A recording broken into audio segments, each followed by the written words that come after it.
Good afternoon, everybody. We set up microphones for the media and our webcam, but I don't think it makes me any louder for you guys. Can you hear me okay? No. I'm Katie. I'm the Marketing and Communications Manager at the National Corvette Museum, and I want to thank all of you for coming out today as we, I guess, sort of celebrate the 1-year anniversary of our sinkhole. You know, what started out to be somewhat of a natural disaster for us has turned out to be a positive.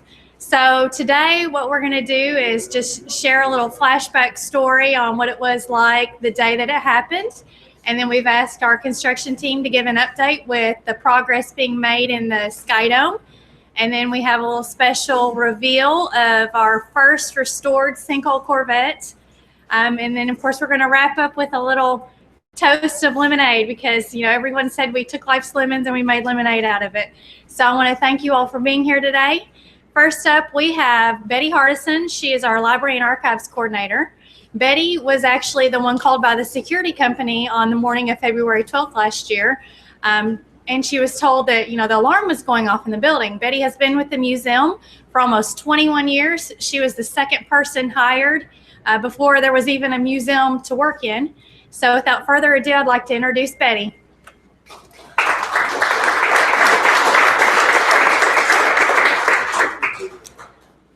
Thank you, and I'm kind of embarrassed to be up here because it wasn't an honor to come in that morning. It was a shock. I was just laying in bed waiting for the alarm to go off, and my phone rang, and it was the alarm company saying the burglar alarm was going off in the Sky Dome.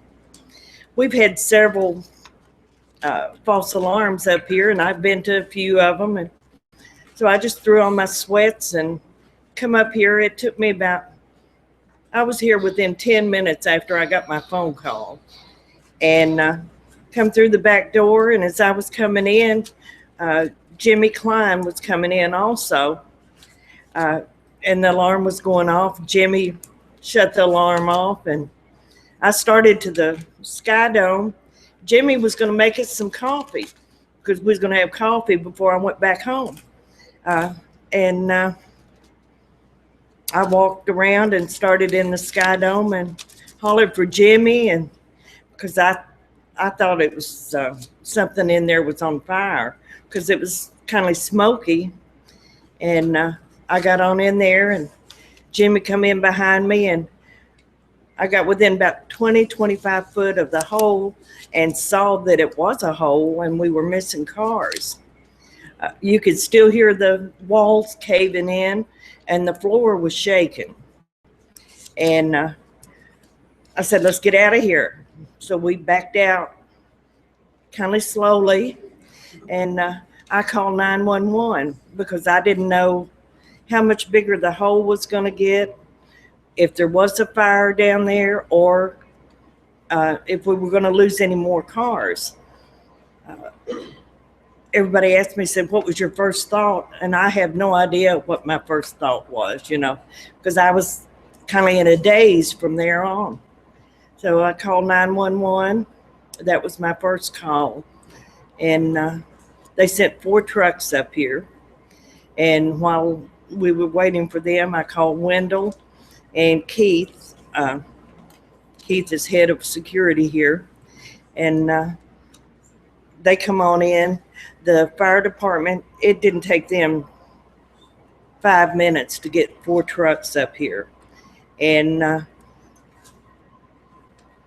they couldn't believe what they were seeing either. You know, they walked in, they were in full gear. Some of them had on masks, and they walked in, saw that there was no fire, and just asked us to get out and stay out until they could secure the area.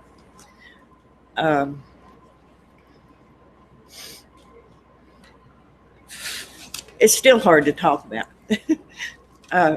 because I didn't sleep probably for 3 nights after that. I couldn't even close my eyes without seeing that hole. A couple of the firemen come up to me while we were waiting for everybody. It was right before Wendell come in, and they told me, said they were discussing on their way up here that the lady that called it in must have been excited because they didn't think that the floor had collapsed. They said they knew it was a concrete slab floor, and we didn't have a basement, so how could the floor collapse? So they thought I should have said the roof collapsed. And when they got up here, they said, "I'm sorry." Said, "You were right." And much to my dismay, I was right. But that was a day that I'll never forget either. After a period of time, I just went out in the back lot and was kind of keeping media and everything away from the museum. And I held it up pretty good until Dennis Smith and Sharon Smith come up. And of course, Dennis and Sharon have been members of the museum forever. And Dennis hugged me and I just lost it. But we've had good support throughout the whole thing. And it was just a day that will never get out of my mind.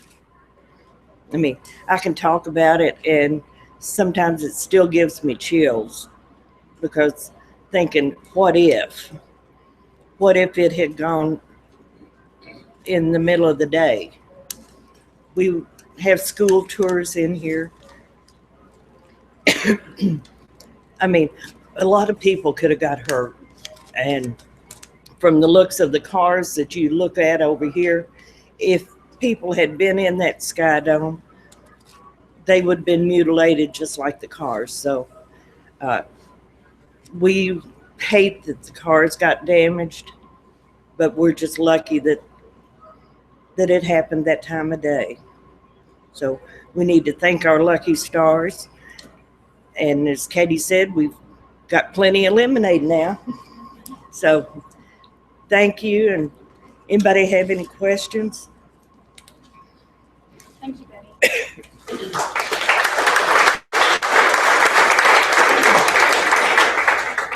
From day one, we've been very fortunate to have skilled construction crew on our side. Scott Murphy and Daniel were here the day that it happened, and they helped advise us on which steps to take. So today we have asked our project supervisor, Zach Massey, to come and share with you all the work that has been completed to date and what all we lack to finish the restoration of our Sky Dome building. Zach?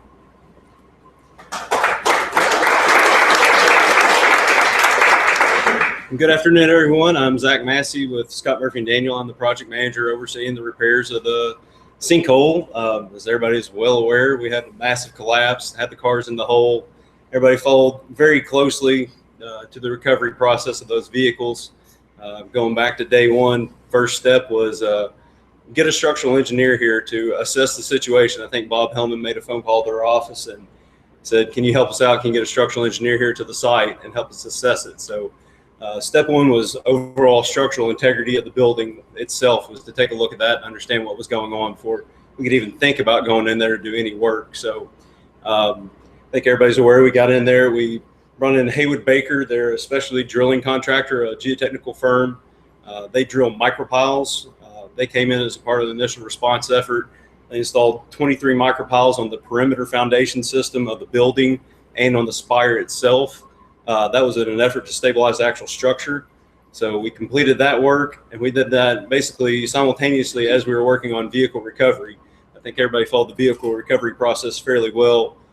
We were able to assemble a team of experts to come in here. We worked closely with GM on their advisory board. They came in and helped us out, directed us on how to rig these cars properly and get them out of the hole. It's not like a normal car, as you can see. They're in pieces and parts, and very, very critical on how we rigged those cars and brought them out of the hole. So that was a successful effort getting those cars out of the hole. We worked until about late April, early May on that process. And then we took a little bit of a time out while the Corvette Museum, we went through a process of evaluations on how do we want to repair the hole? What do we want it to look like when the project's complete? So there's a long time period there. We didn't resume work until November 10th, where the Corvette Museum made some decisions on how they wanted the finished product to look when we got done. And I think safety was a front of the Corvette Museum's mind when they decided to go ahead and restore it fully and bring it back to like it was. They got a lot of improvements and enhancements they're going to incorporate when we're finally said and done. But I guess picking up about November 10th, when we started resuming work out here to fill the sinkhole, we had some initial stabilization that we had to do with the sidewalls of the sinkhole. There's still a lot of concrete slabs overhanging the top of the sinkhole that we had to trim back. We had men out there with concrete saws trimming those back, removing that debris from the edge of the hole before we could even get close enough to really start working on it. So you've seen the big hole in the building out front that we've cut out that allowed us to get in and out with equipment. That's been a huge challenge. The structure doesn't allow us to have any equipment in here. We got about a 10'6" clearance on height getting in and out of the building. We can't even bring a dump truck back there. We can't fit it in the building. So we've been extremely restricted on how we get in and out. So that's been a huge challenge on the project, just getting in and out of the facility. So with the repairs of the sinkhole, we came in, we excavated out some of the loose material at the bottom, basically to get us a safe, level working platform. We poured a little bit of concrete in the bottom of the hole to give us a mud mat. That was basically just to get us a level working surface down at the bottom of the hole. We placed steel sheet piles. Typically, you see these driven vertically, like for a cofferdam or on a waterfront project or a bridge project. But we came up, as a unique project. We had a lot of unique solutions to this. We decided to lay those horizontally in the hole.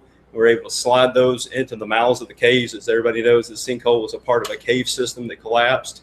So we had open mouths on the north and south side of the spire that we had to close up. So we used the sheet piles to close that area up, which allowed us to begin the backfill process. Working with the Haywood Baker guys, the drilling firm, we talked to them about what best material to use. We settled on a manufactured sand, which is basically a crushed limestone material. That is the material we've used to fill the sinkhole. So if you look through the viewing window now, you see the entire floor. We've ripped out every bit of concrete in there, replacing the entire floor system. So you see nothing but the crushed limestone in there now. Haywood Baker started back yesterday in drilling production. So they're installing an additional 46 micropiles. Those piles will be used to stabilize the floor system. We're pouring a one-way structural concrete slab to tie all those piles together. Basically, that's going to carry the load. We're transferring all the load beyond the cave into the bedrock. So if there is any future settlement, displacement, disturbance in the cave or the sinkhole itself, the sky dome and the floor of the sky dome are still going to be sitting there on those micropiles in our structural slab. So crews are doing a great job. Everybody's on track. We've got no safety incidents on the project. I'm very happy to report that. We expect to be done with construction late June, early July of this year and turn it back over to the museum so they can get their display area back.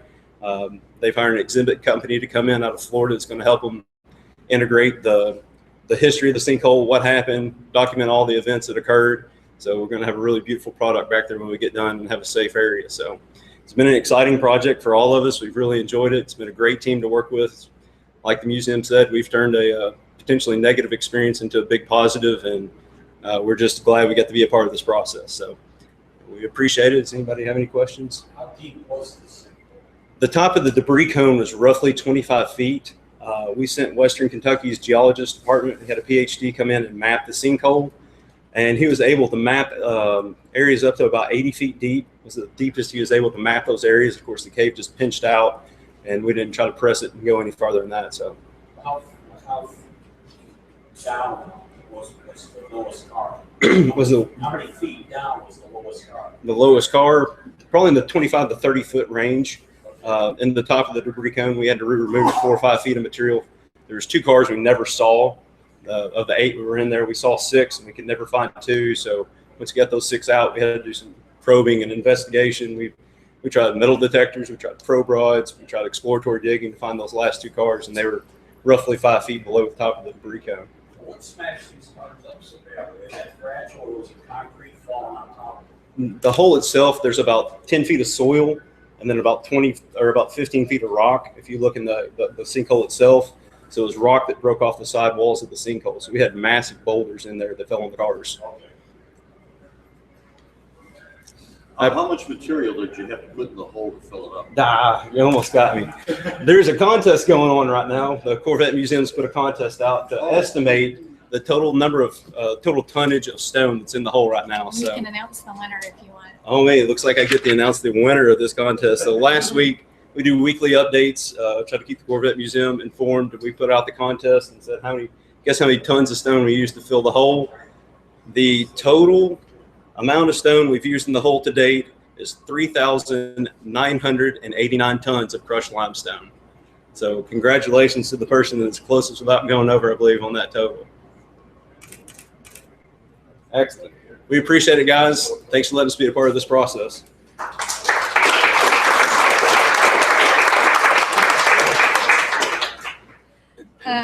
Okay, so I'd like to invite up, we have our facilities and displays manager, Bob Hillman, who's going to come forward along with Mike Murphy, Danny Daniel, and Zach Massey with Scott Murphy and Daniel Construction. Not only does Bob and his team take care of the cars in the museum, but Bob's who cranked up the Blue Devil after it came out of the hole. I don't know how many of y'all have been following the story, but it was the last one in the hole and the first one out. So it was in the best condition. And when they removed it, we were very excited that it did start up and it ran. So that's pretty remarkable considering the tumble that it took. So guys, if you want to come forward, this was one of the 2 cars on loan from General Motors that fell into the sinkhole. General Motors picked up this car Labor Day weekend of last year and took it off and repaired, restored the car, brought it back as good as new. And it was initially unveiled in Las Vegas at the SEMA Auto Show in November. That's a private event that you have to be involved in the automotive industry to attend. So we wanted to do our own reveal to the public and basically debut it, back on the floor at the museum. It's back home now. And this kind of marks the very first milestone of things getting back to normal for us. So without further ado, guys,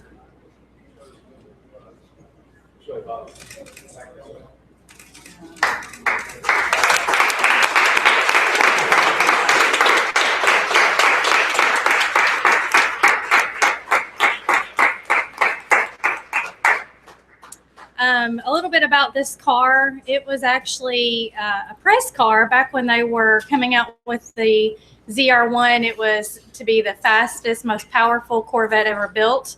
And this was the car that was revealed to the public. It was a press car, and it got the name Blue Devil because one of the media covering it was a big Duke fan. I know, you're not allowed to say that. That's the D word here in Kentucky. We're all Cats fans. But that's where it got its name, and it's been here at the museum almost since 2009. I think we got it in 2010. So we're very excited to have it back. It looks beautiful. And some of our team is now going to hand out some glasses of lemonade. So those of y'all that want some, please grab a glass. As we have a little bit of a toast because it's been a really long year for us. And in the Corvette world, they say that you come for the car, but you stay for the people. And we want to say a very big thank you to everyone who has stuck by us over the past year. Whether you donated your time, talents, or financial resources, visited us for a tour, sent us notes of encouragement, or just helped spread the word about that awesome sinkhole and the Corvettes that all of your friends just had to come to Bowling Green, Kentucky to see. We are very fortunate that we were able to make lemonade with Mother Nature's lemons and have the best year in the 20-year history of the museum. Our attendance was over 251,000 visitors. That was the most we've ever had. So let's all toast. Yesterday is history. Tomorrow is a mystery. Today is a gift, which is why we call it the present. Thank you all for coming today. Yeah.